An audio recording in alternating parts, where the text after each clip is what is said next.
Now, we are ready to start our journey into neural networks. So what I will do is I will take a chronological approach. So I will start at the very beginning. Neural networks work started in around 1956-57 time frame. So that's around 70 years back. So we will actually start talking about the neural networks that people have developed during that era. That is what we will look at. So in that era, if you remember from the last video, we identified three popular systems. We called them regression, classification, and generation. Now, we said in all of these, we have linear data, which can be then fitted with a linear model, a line or a plane kind of a thing, or nonlinear data. So the very first neural networks were able to only solve linear data problems. So linear data, how do you solve it? So essentially, you have a data and you need to find a equation. Let's say I want to predict y, which is what is the salary, what is the number of people reporting. You actually have the data. You have to learn the equation from the data. So essentially, what do I mean by learn the equation? I need to learn this m and this c values. I have the x and y, and I need to learn the m and c values. So normally, most problems are more than one dimension. So let's say my equation is y is equal to m1 x1 plus m2 x2 plus m3 x3 plus blah, blah, blah, plus c. So given x1, x2, x3, and corresponding y, a lot of such data, multiple records. I can now think of it as a structured data, right? Each row is one combination of x1, x2, x3, and the corresponding y. x1, x2, x3 can be anything. Age, income, gender, whatever, and y could be anything. But I'm predicting a value. Okay, I have a supervised, I have a structured data set where I have x1, x2, x3.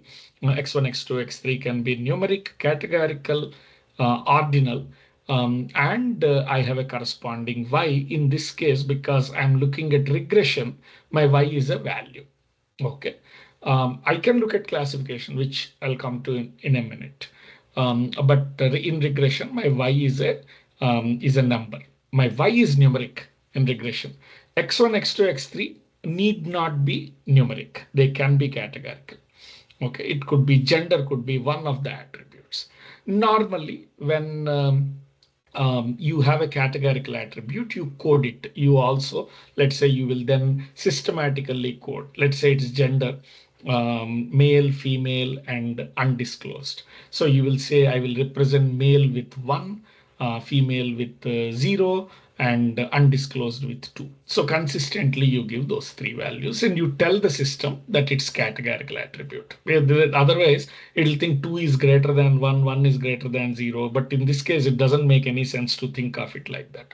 So if I have gender as a categorical attribute, I will code it saying male is equal to 0, female is equal to 1, and undisclosed is equal to 2. Okay, this by itself is not a numeric. This is not numeric. This is coding of categorical attributes. Now, it turns out that in the system, this gender then will be represented in the superstructured data as 3 different columns, or 2 columns actually, and the 2 columns are, let's say, male will be represented as 0, 0. Female will be represented as 1, 0, and undisclosed will be represented as 0, 1. So all 3 are independently represented. Now these can be treated as each column can be treated as a numeric value. So if you look at, let's open our Excel. This is all that happens automatically when you input data into a system. This is internally coded. You don't have to code it. So let's say I have age and I have gender. In my database, I write it as 28 and male, and 32 and female, and 51 undisclosed, let's say. So this will then get translated into first my coding, which is age, gender. Again, this first guy, this numeric doesn't change because computers can handle numbers, but this will then become 0, 1, 2.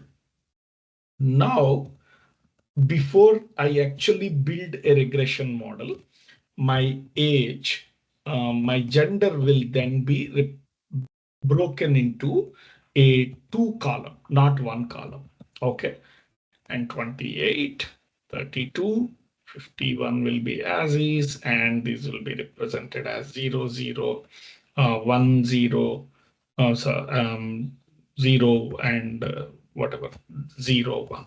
This is called dummification. Thank you for showing us how regression problems can also be thought of as matrix problems, Dr. Murthy.